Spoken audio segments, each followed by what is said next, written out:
Hello, everyone. Really lovely to see everybody in the everybody here, and we're very, very excited to have Arang Keshavarzian, my lovely colleague from NYU, colleague and friend from NYU, presenting today. Except that it's not going to be the usual presentation. What we're going to do is we're going to have a slightly different format today, where Orang and I are going to be in conversation together. I'm going to bring up a set of questions and allow for him to answer those questions.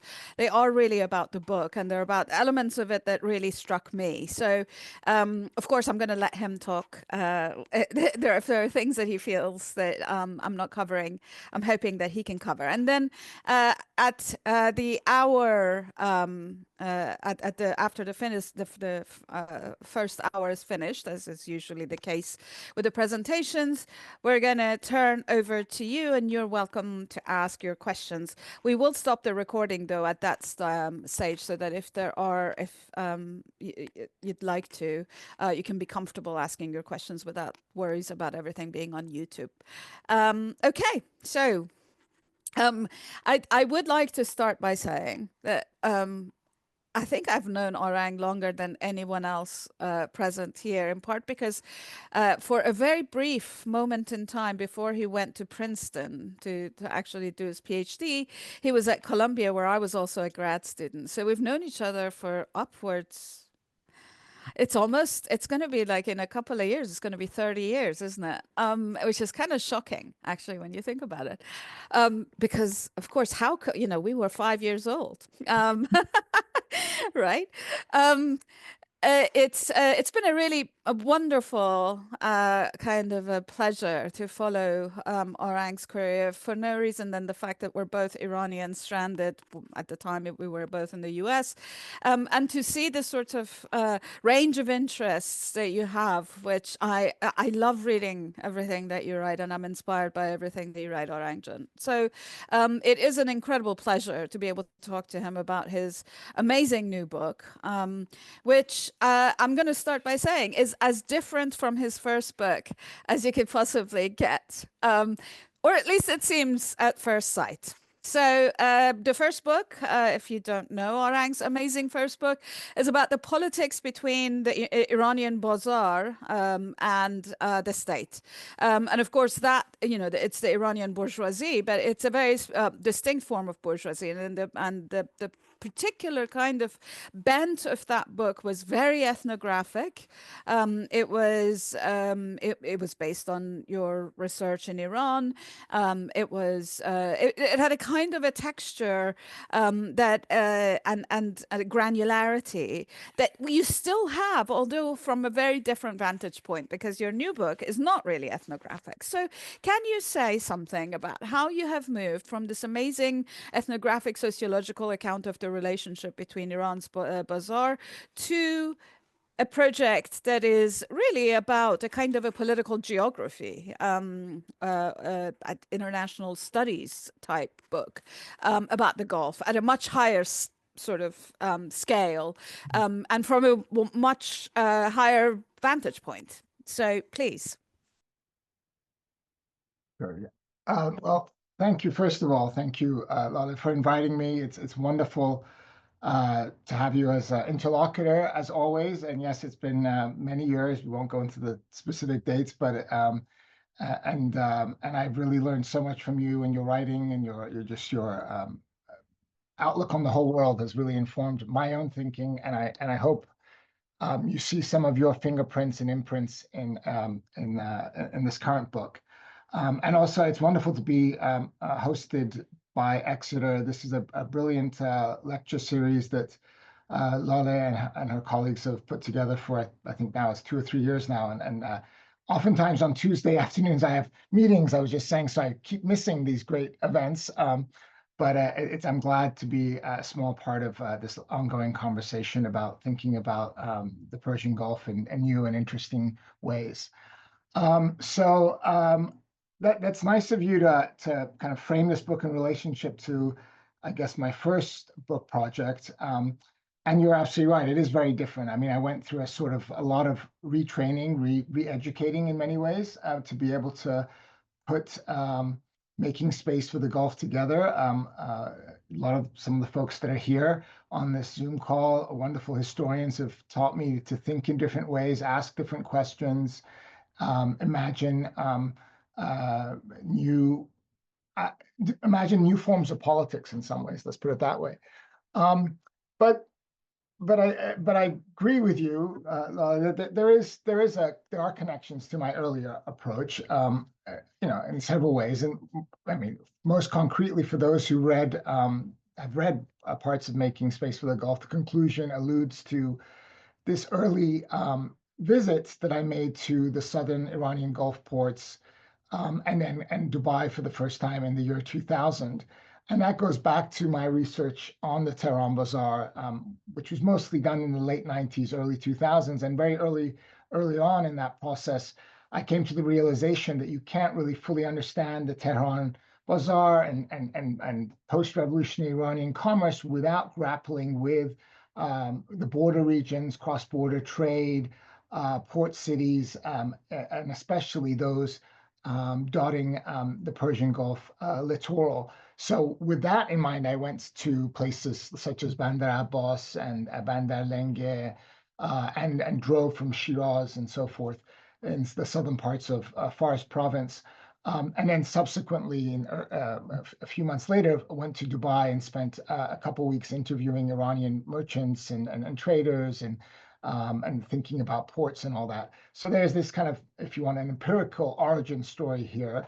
As I said, I kind of end the book a little bit going back to that because that trip triggered so many thoughts about both space and geographic configurations, but this rich and complex history that has tied these places, such as Bastak in southern Iran and Bastakia and neighborhood and the old parts of Dubai.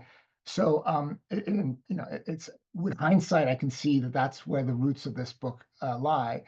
But more on like a theoretical or conceptual scale, let's say, or level, the project on the bazaar, which is an actual place, let's not forget, made me ultimately very attuned to how politics is oftentimes spatialized, meaning that struggles and conflicts don't simply take place in these particular spaces, but political conflicts and struggles are often over space. And I began to think about how identities and even classes are anchored in place and are made meaningful by geography. I came to think of space as a useful lens to trace and understand and unpack complex social transformations that we kind of lump into notions of capitalist integration or modernity and so forth.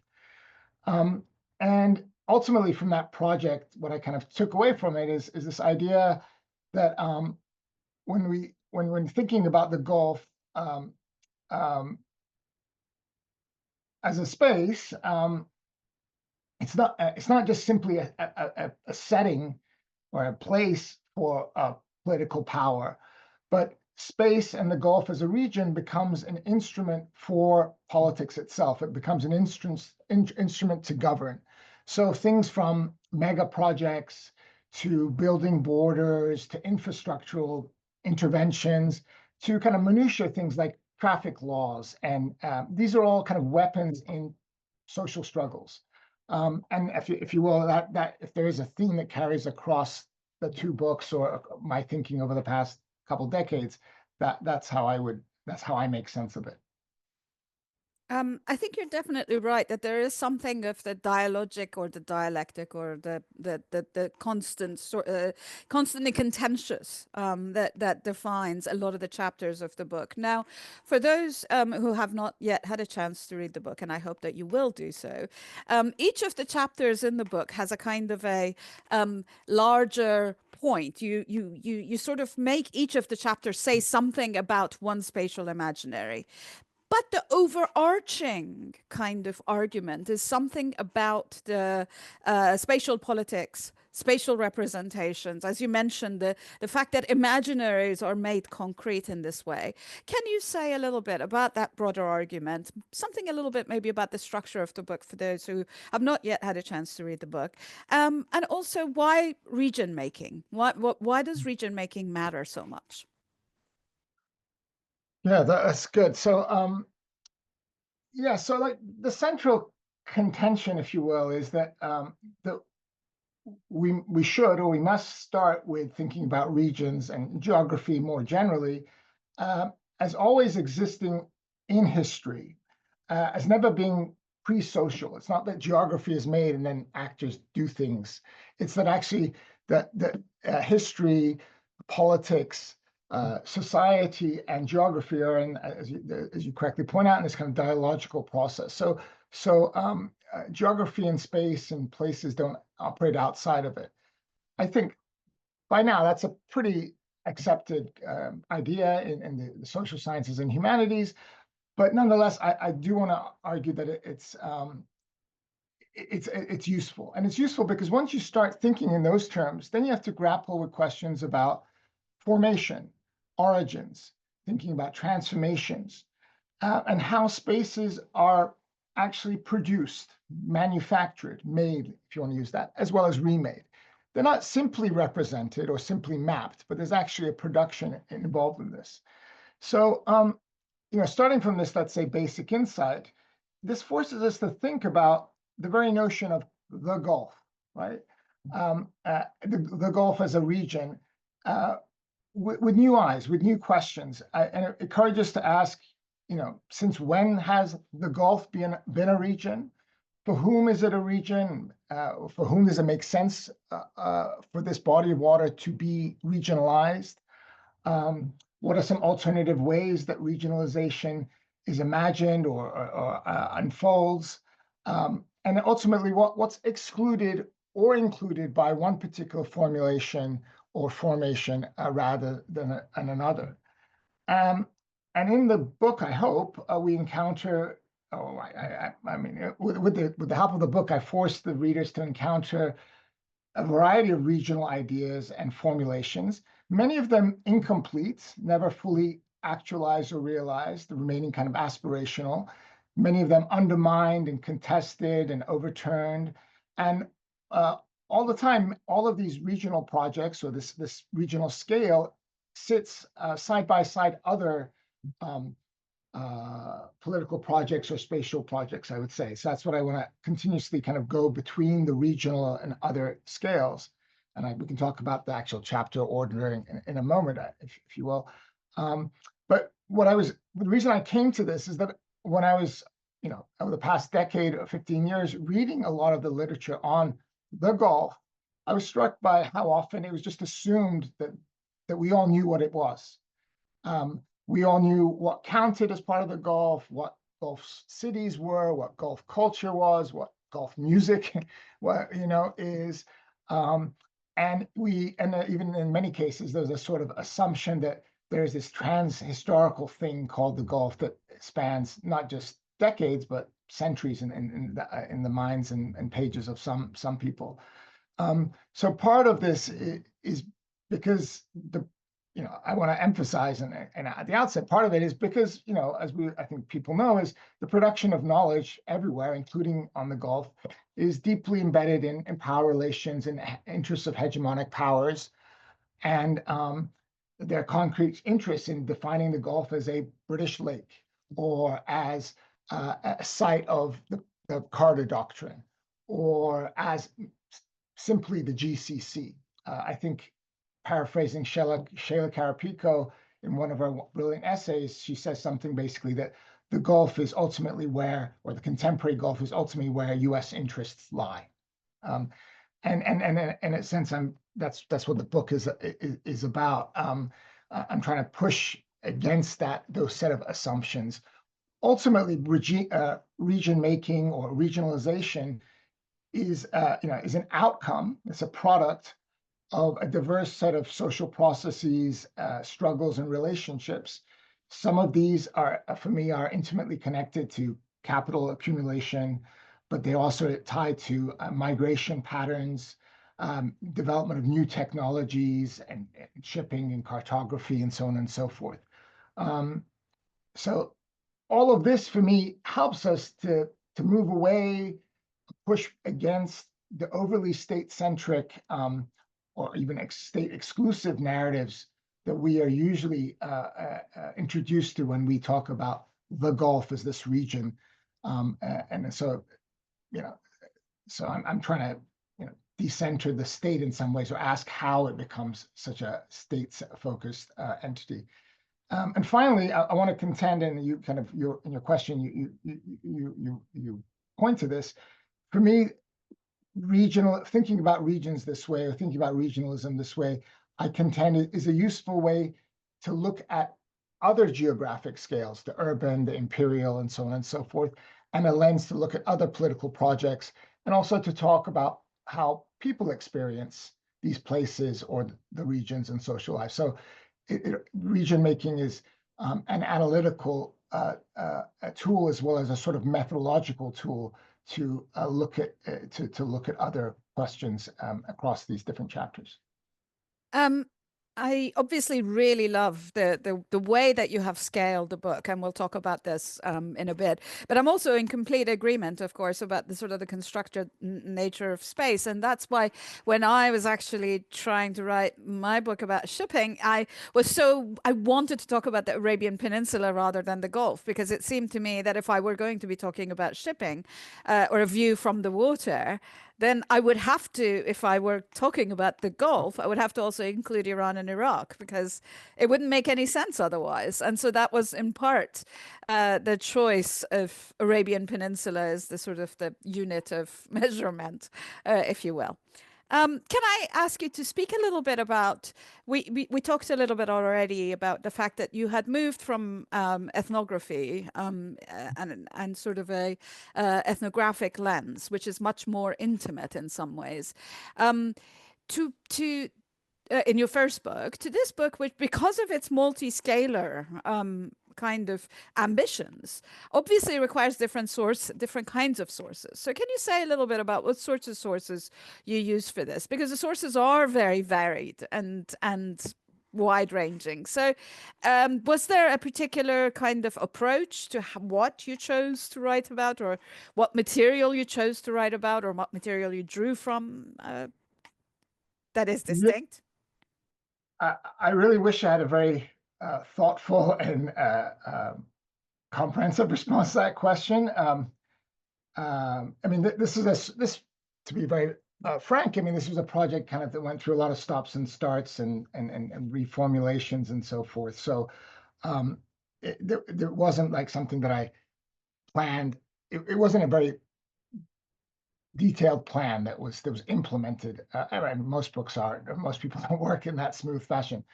But I have to admit that when I, partly because of my earlier work and partly because of the wonderful works that I was reading about the Gulf, the Indian Ocean, these sorts of topics. Most of these works that I really was attracted to were written by anthropologists as ethnographies, or really rich social histories of particular places, ports, commodities, and so forth. Some of them written by folks that are with us here today. So when I started out, that's what I was hoping to do and imagine, and partly because of my own sort of intellectual limitations or abilities, but also, to be honest, partly because of life and political obstacles preventing me from going to Iran the way I used to, or the way I used to be able to go to, and then ultimately also having difficulty doing research in the United Arab Emirates, for instance. I had to reimagine the project anew on more than one occasion. So ultimately, my project, to be kind of not to be self-deprecating, but to be honest, is that it's kind of opportunistic and synthetic. So you're right. I bring together different types of archives, plural. Like, so there are certain moments and places and chapters where British archives are used, or Iranian archives are used. But then there's a lot of kind of rereading of secondary works, dissertations, many times unpublished dissertations, a kind of a shout out to people that we really should do a better job at reading some of the wonderful dissertations written in the 1970s, 80s, and 90s that are out there that I feel get underutilized or underappreciated. So there's a fair amount of that in different places. Looking at policy papers, some memoirs are particularly helpful, became helpful to me in English and Persian, and some media reports. So it's sort of a grab bag and sort of opportunistic way that I cobbled together the sources for this book. I hope it inspires people to do that rich social history and ethnography with some of the ideas, with the help of some of the ideas in the book. But it definitely is not. It's not that. We've got a number of PhD students, at least that I recognize in the who are observing this. Can you speak a little bit about the obstacles? Because you mentioned the fact that you were obviously denied access and or have trouble visiting. What are some of these? And obviously, can you also say something about whether or not doing the kind of multi-scalar project that you have done would have been possible as a PhD student, actually? So, because we don't No, often talk about that sort of thing. no, no. I mean, yeah, I've thought about this quite a bit. I mean, there has been, whatever you want to call it, a kind of a turn to multi-scalar writings. There's been a turn to longue durée historical projects. And I have oftentimes wondered, this is great, but it does a sort of disservice to our doctoral students, because those projects require a lot of time, a lot of money, a lot of access, whether it's via financial access or political access, whatever. And so it's kind of raised the bar in some senses. Not everyone should be doing kind of oceanic histories and these sorts of things. It is challenging. So one thing to think about how one can tell important stories, but from particular nodes, and kind of to anchor or use these sensibilities, or this extroverted sense of space, a term that I like. But it doesn't mean that you have to be covering and it so geographically expansive. So so yeah, and what's just actually, just for transparency's sake, I mean, I was able to do a lot of this kind of work and this reading the secondary literature because for the past decade, there's been really this flourishing of what I would call critical Gulf studies, social histories, ethnographies, people asking, interesting questions, challenging nationalist historiography, decentering oil, decentering states.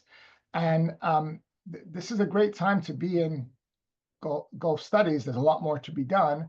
And the other thing that's seeming, from what I can tell, is also really emerging is a lot of digitization projects, including oral history projects. And like I just today, this morning, someone shared an oral history project from Manama, right, in Kuwait and so forth. So there are ways to do some of this type of work with these sorts of sensibilities, but have it more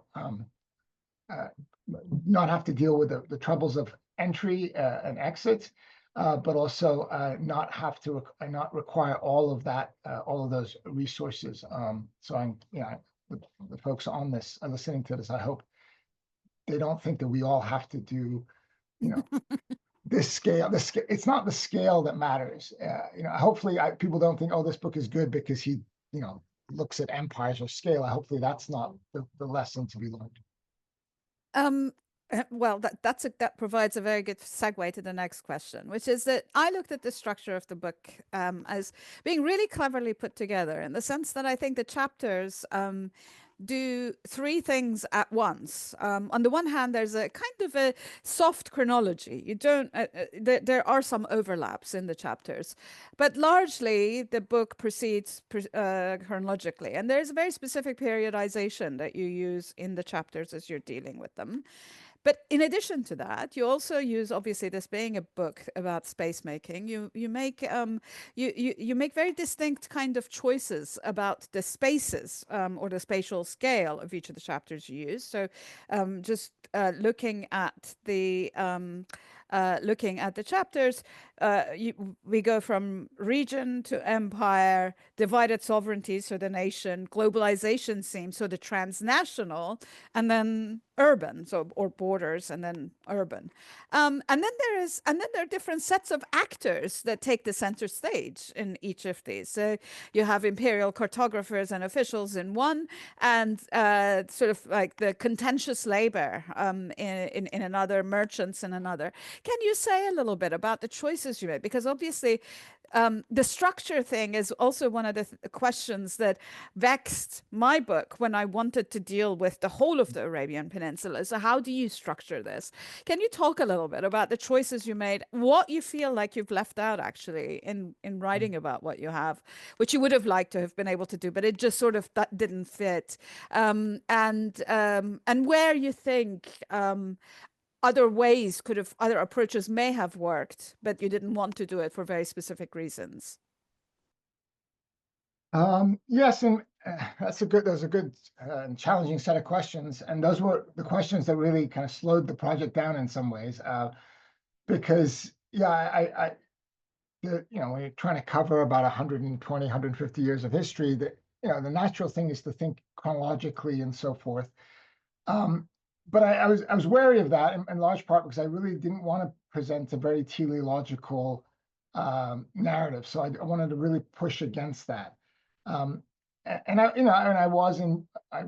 am invested in some notion of history as being layered and deeply textured, and the past always kind of being with us and the remnants of it. So I was kind of trying to evoke that in some way through the narrative. And then, the other kind of way one writes these sorts of books is that you do a different chapter on a different state, right? Or, a different country. And that for, I guess more obvious reasons, I didn't want to kind of do a kind of state-centered kind of history of the Gulf region. So I kind of turned to this idea of actually using scale as the organizing principle of the book. So as you very fairly and correctly point out, I mean, the book is organized along the scale. So I'm asking, how is region making how does it intersect with these other spatial politics? So how does the empire here, both the British Empire and the US Empire, what sort of Gulf regionalism manifests itself in the context of this kind of empire, sustaining empire, making empire, and so forth. And we can get into the details of people like, but as you mentioned, people like Curzon and cartographers and geopolitical thinkers and Carter doctrine and all that stuff goes on there.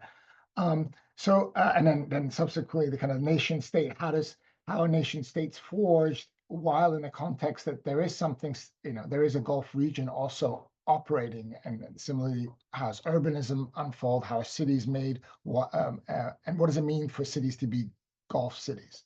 So that the scalar is the ultimate kind of organizing way that the book is kind of structured and narrated. I should so there part of what I'm doing there. Hopefully, it's not too confusing for the readers, but certain historical moments or time periods appear in more than one chapter, right? So while in the second chapter where I'm talking about empires, by the end of the chapter, we're even in the 21st century. In the next chapter, we begin kind of all over again in the beginning of the 20th century and cover it. So history kind of unfolds in multiple ways. And this was what I have been thinking a lot about is the question of not only multiplicity of actors, which you are absolutely right, was kind of one of my central concerns of maintaining these multiplicity of classes and actors and identities and so forth, and make sure that the region is a region of different types of people at different moments in time. But this was my way of trying to grapple with the question of simultaneity, or how multiple things happen at the same time even in the same place, even if they happen to different sets of people, different people from different classes, different genders, different nationalities. So what I have been thinking about it also in this previous edited volume called Global 1979 is how do we tell stories where there's multiplicity and simultaneity, right? So yes, empires and the British are doing certain things, and oil companies are doing certain things, but also states are carving out political authority at the same time, at the same exact moment. Migrants are coming and going at the same time. So part of the reason I'm kind of have this cyclical, recursive narration is to get us to think about, there are multiple layers or scales of agency and struggle unfolding, right? So empires are being built, but decolonization processes and movements are also being constructed. Um, and it's not easy to do. I don't know if I fully pulled it off, but that's the kind of the problem that I was grappling with, and I hope that organizing the chapters in this way will allow readers to think with me about this kind of simultaneity. The multiverse, or the Bakhtinian chronotope, where you've got the time and the place obviously defining this. So it's fabulous. I think you do a really nice job with it, and there is a really kind of a nice coherence to each of the chapters, which immediately, if you're thinking about setting stuff for books, it's really nice. I mean, setting stuff for classes, it's really great that the chapters kind of cohere in such a way that you can very easily assign one, but of course it works better as a whole. So moving on, one of the most there's the book is really beautifully written. I mean, you just have lovely style. It's fabulous, and there's lots of really striking sentences, sound bites, if you want. But the one that you mentioned, I think 2 or 3 times, and I think that actually kind of was striking to me because I remember this one. Soundbite, if you will, because obviously there's a lot more to it. But the soundbite you repeat 2 or 3 times, and that is that the Gulf has acted more, and I quote here, as a bridge rather than a border. And given the extent to which the representation of the Gulf as as this space of constant contention, security discourse is like the most prevalent form of writing about the region. I found that really striking. Can you say a little bit about this? Can you give us some examples of the ways that the Gulf has acted as a bridge? Yeah, and maybe that was when I was typing out those words. It sounds like maybe more than once. It was, yeah, I'm directly challenging the overly securitized notion and geopoliticized notion of the Gulf as this two-dimensional territory, and kind of territorialized notion of politics in general, right? Um, so yeah, that you're absolutely right to that's where I'm having the discussion. Um, you know, Obviously, when we talk historically, and this is where it's very important for political scientists, which is for better or worse what I am, to read historians, because this 20th century world of the globe being carved up into these neat little bundles is is very particular. It's actually quite parochial in a sense when you look at human history. So this body of water is very shallow. I guess, right, and some research suggested it was almost like a river several millennia ago. Sea transport is easy, as fast as you know very well, Ladakali. So literally, it was easier to get from certain places on the Arabian Peninsula to the Iranian plateau by sea than get further inland, into the Arabian Peninsula or further inland into the Iranian plateau in Central Asia. So there was this clearly a constant movement back and forth, not only of commodities, but actual whole communities and people, whole kinship groups moving back and forth. And there, when you read the histories of 18th and 19th century, there's a clear interdependence between these places. And of course, this extends well beyond the Gulf and into the Indian Ocean world and Zanzibar and South Asia and so forth. So it's not just this relatively enclosed body of water. So there's that historical legacy, if you will, that is bridge-like. But it is, I mean, it is fair. It's less of a bridge than it used to be. Naval forces, demarcations, treaties, all of these things have hardened that boundary between between different parts of the coastline. However, it's never done it completely, right? Even at this moment, there are lots of people and things and commodities and livestock and nuclear technology that is moving back and forth clearly. So the question really becomes, for whom is it a bridge, and for whom is it a border, right? And so that's what I have been kind of trying to think of. And the question of these free trade zones are clearly designed to make these global seams, to use that term, or make these places bridges or nodes or hubs for certain people, or certain things, or certain forms of capital, and exclude others. All of this, maybe to kind of wrap it up, is to, I kind of settled on ultimately this idea of, if the Gulf is a border, like all borders, we have to think of it as a membrane. Like our skin is a membrane, which is, borders are designed to facilitate the movement of certain things through them and block others. So they always are operating like a sieve.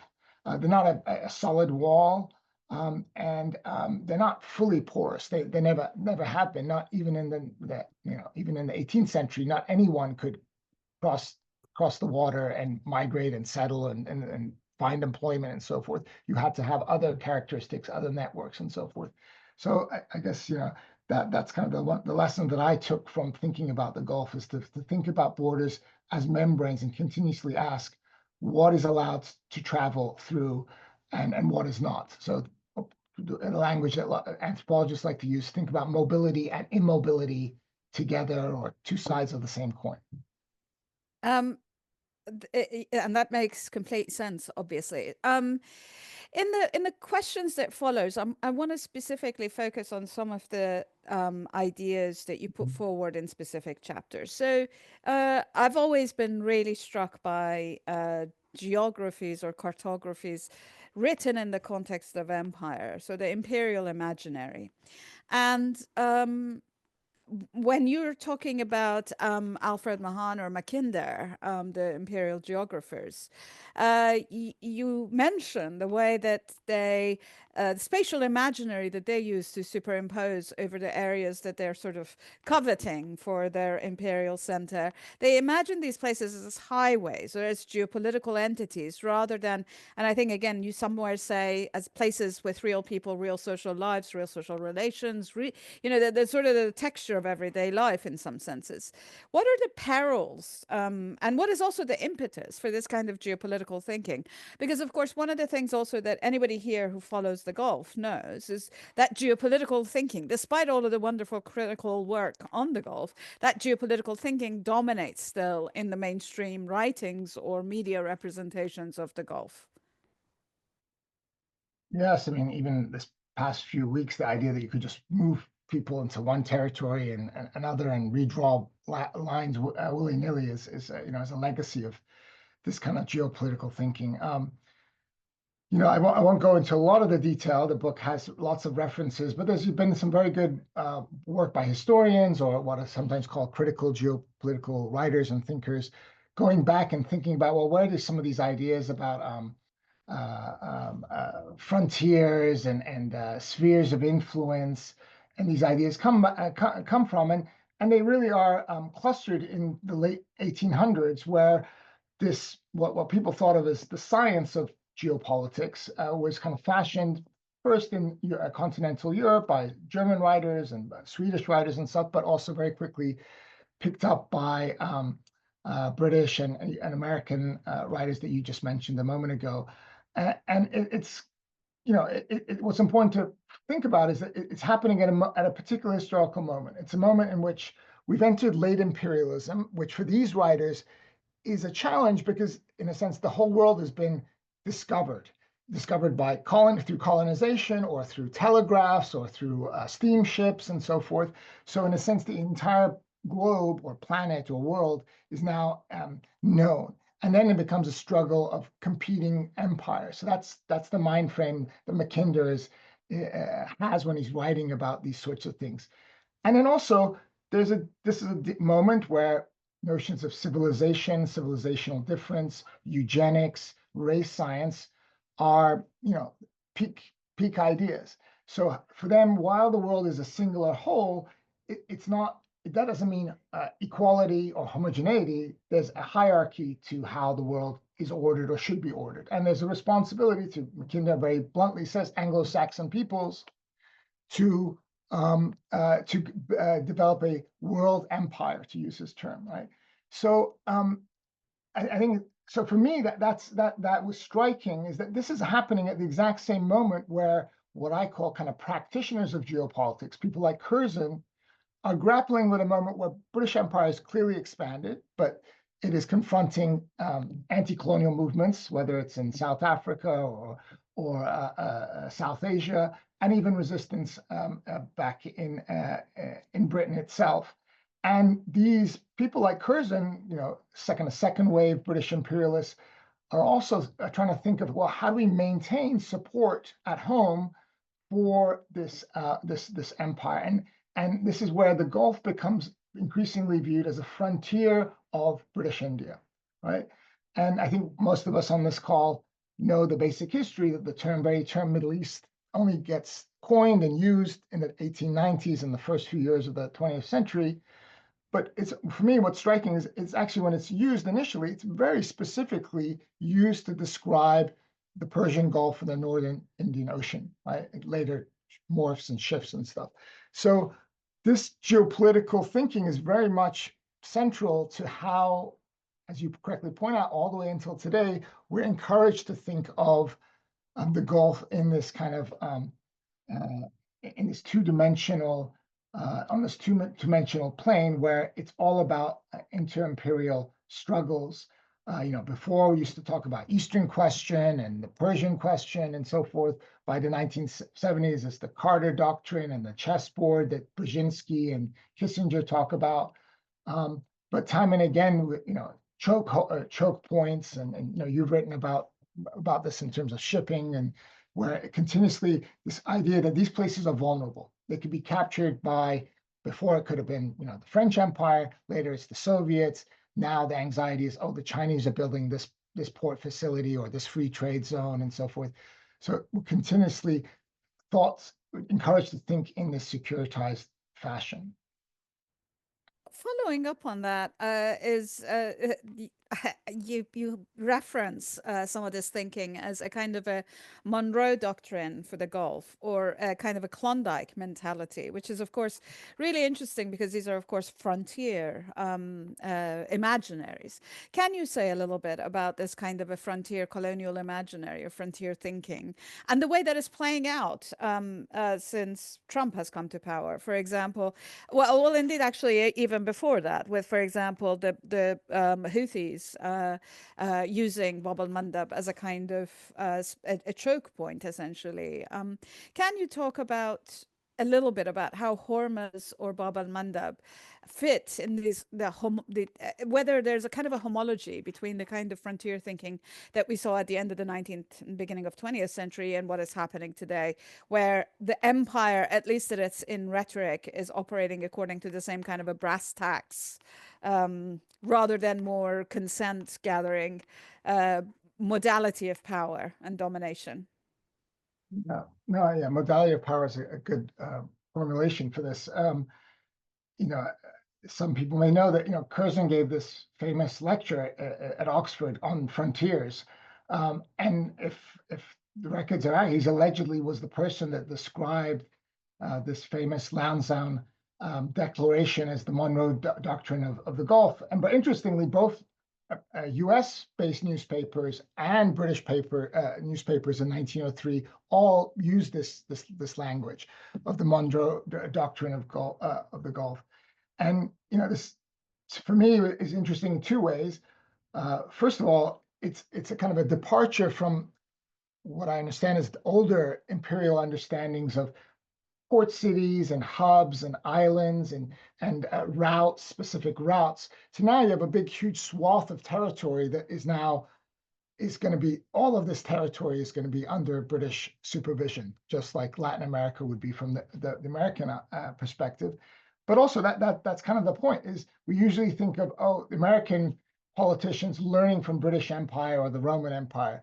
But this is an interesting moment where British officials are actively actually learning from American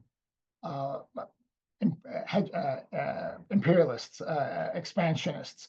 So they're actually using the exact terminology as the US. So this learning process is actually quite circular at this moment. In the 19th century, Britain is obviously the major global power, but they understand that the Americans are doing things differently over there in their hemisphere, and they're actually kind of borrowing from that repertoire.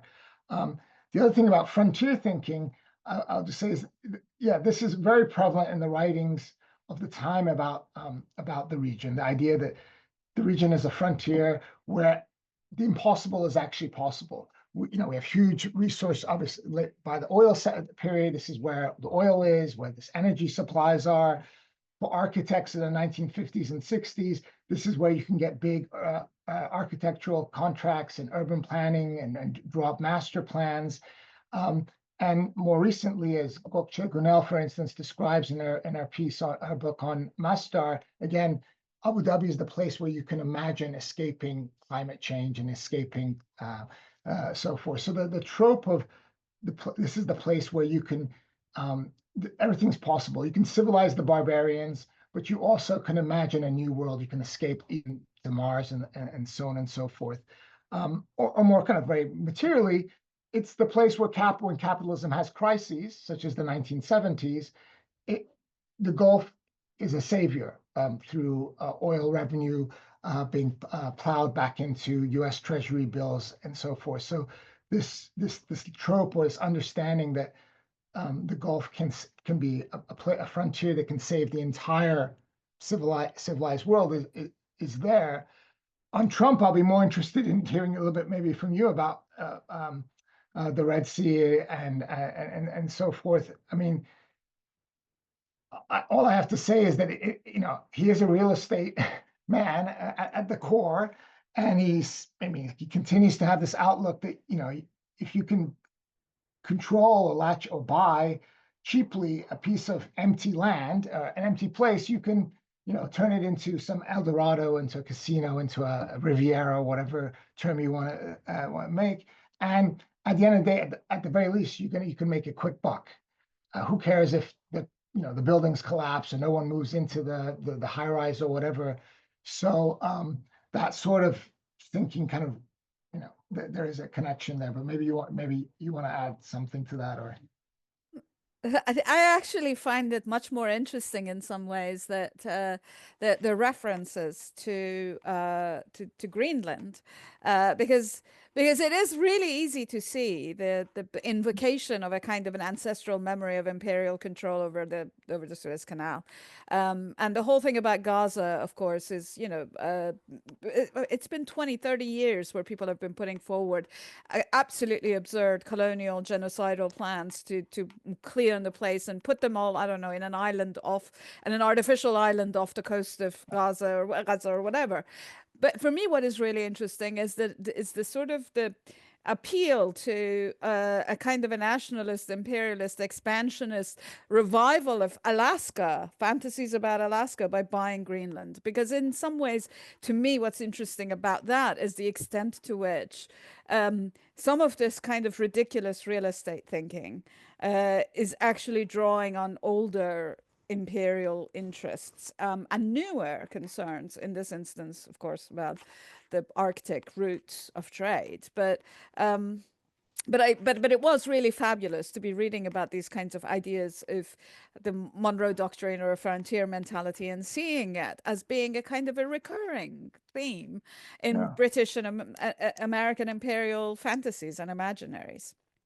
Now, I want to ask you a somewhat. I'm gonna. This is probably the only question that actually asks you to explain yourself.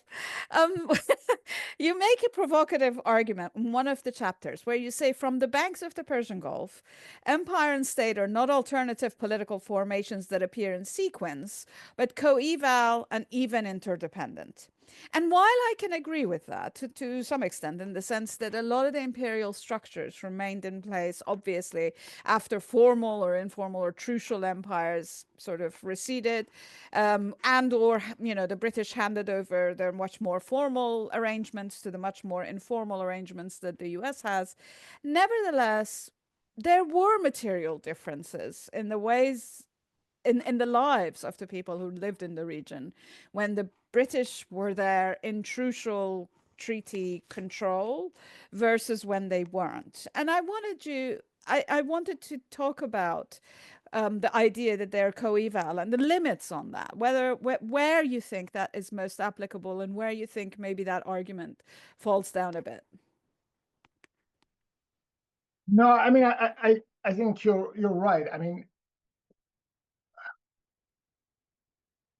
you're right that for the people living, working, trying to travel to these places in the Gulf, it did matter if they were doing so under in a kind of imperial world or a world of states. So you're absolutely right, there are material differences for people, and have consequences of how you strategize politically. You know, who do you target when you're having a strike, or who do you target when you want to create a council or parliament, and so on and so forth, and what are you trying to do with those things?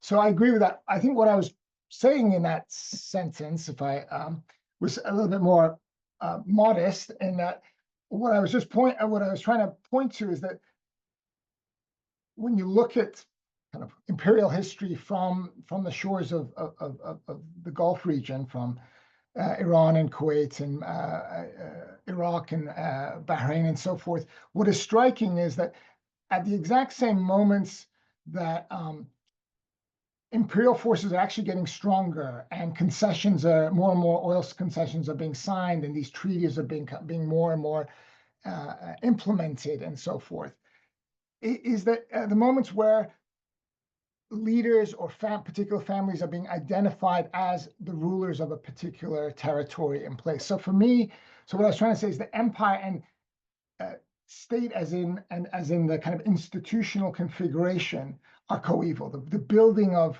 states as an institutional body, definitely not in terms of a nation state or a society.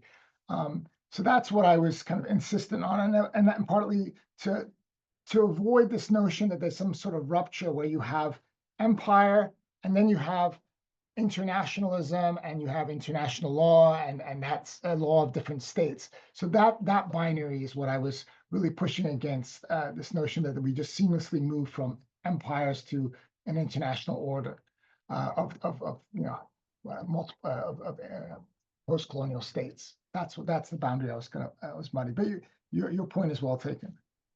Um, Thank you. And thank you for being so gracious about it. I have a bunch more questions, but I'm going to ask one more, and then I'm going to open the floor to everyone who would like to ask their own questions. So my, as you probably know, as people that know me in person know, my family is from my grandfather on my paternal side was from a town called Jahrum, which is on the foothills of Zagros, facing the Gulf, and in fact closer in some ways, easier to get to the Gulf than it was before major roads were built, than to get to Shiraz, because you would have to cross the Zagros Mountains. And he was a Bazari. He was a petty bourgeois kind of a provincial petty bourgeoisie, didn't exercise a huge amount of power. But what he did do is he traded in pipes and plumbing materials. And I believe he went to Kuwait to buy a lot of this stuff. And so he had these extensive an extensive life of travel, and a kind of Gulfi, Khaliji cosmopolitanism. I really think that it was a very cosmopolitan viewpoint. And the fact that he traveled as much as he did, I think made him in some ways quite a open-minded sort. It made him very exposed to lots of things. It also made him actually a Republican with a small r, a very kind of liberated politics. He was later supported Mossadegh, etc.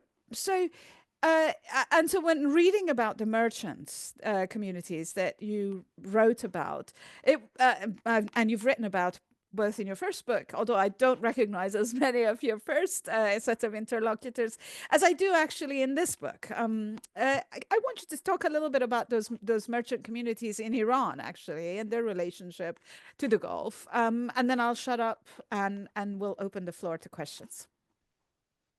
Well, yeah, no, thanks for sharing that and your family history. I knew some of it, but not quite to that extent.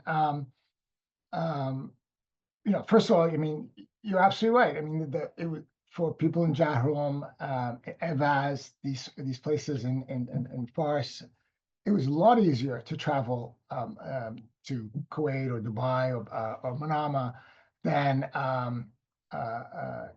Shiraz and Aswan and Tehran was like beyond the pale almost, right? These roads, for instance, the road that connected Lar to Shiraz was only built in the late 1960s. And in fact, maybe interestingly, only built after merchants in Lar basically pleaded with the provincial governor in Fars to build it. And I think they even offered to pay for the building of the road, right? We have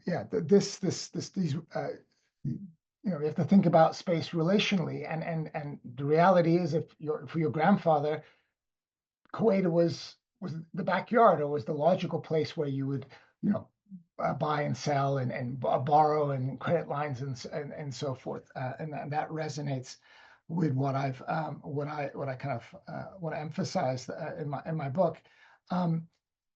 My gut feeling is that yes, there is something cosmopolitan about these people who are operating in this sort of a world, this interconnected world, and they were sea-facing, and they were continuously confronted with difference, and they had to tolerate it in one way, or make sense of it, or adjust to it.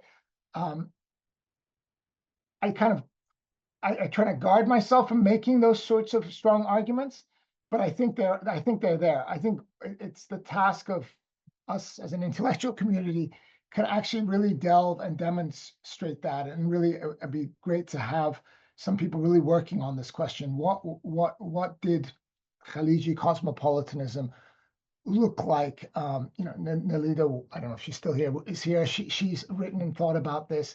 Some people have had, but it'd be really nice to actually really make that a question for a conference and so on and forth, and really tease it out. But let me end by saying, now that this book is out and so forth, and I'm thinking about other projects, one project that I do have on my mind is actually grappling with this notion of the merchant, because as you write, it's been on my mind for years, decades, but partly inspired by people like Jarius Banerjee and the notion of merchants and mercantile capitalism, partly inspired by the wonderful writings of people like Fahd Bashara, of course, but also Neha Vora's work on kind of this middle-class South Asian merchants in Dubai. And even like Khaled Medani's work on Sudanese merchants and their connections to the Gulf. So I've been trying to think through about what this category means, how it's changed and shifted over time. As you say, yeah, in the mid 20th century, merchants all different shores of the Gulf were deeply involved in political movements, nationalist political movements, the Majlis movements of the 1930s, but again in the 1950s in places like Kuwait and Bahrain and Dubai. But then by the 1970s, a lot of them are being shaped by Islamicism and political Islam, and trying to make sense of this ebb and flow is critical. Now, part of it is a shift in capitalism and the rise of industrial and extractive oil capitalism and oil rents. But part of it is that you have new legal institutions, citizenship. You have obviously new discourses emerging. Um, and so trying to think about how these people in these class positions in different political contexts have different and maybe different political trajectories and sensibilities, but trying to trace that is kind of, it's been on my mind. Um, and you know, trying to think about the shifts in capitalism in terms of and tying it to the shifts in political outlook, including questions of how Iranians view Arabs and how Arabs view Iranians and so forth. So that major way that the region is thought of as being divided, or a gulf existing as a separation. I absolutely love that idea. And it's such a fabulous idea, in part because I you know, when you read these kinds of biographies of some of the folks that end up becoming quite decisive figures, for example, in mid 20th century nationalist movements in the entire region, in Iran, Iraq, etc., all of them have this kind of an interesting merchant life. And so many of the ones who live on the Arabian Peninsula side of it, and Yeah. by this I mean the whole of the peninsula, especially in Aden, for example, or in Jeddah, uh, are actually traveling to places like Bombay, and picking up the nationalist fervor that is going on there. So love the idea of thinking about merchants as a category, and the way that the ebbs and flows, as you say, of their politics overlaps with the larger macro transformations in the region. I'm going to stop the recording now, and I'm going to open the floor to questions. Thank you so much for being so generous in the responses you've given.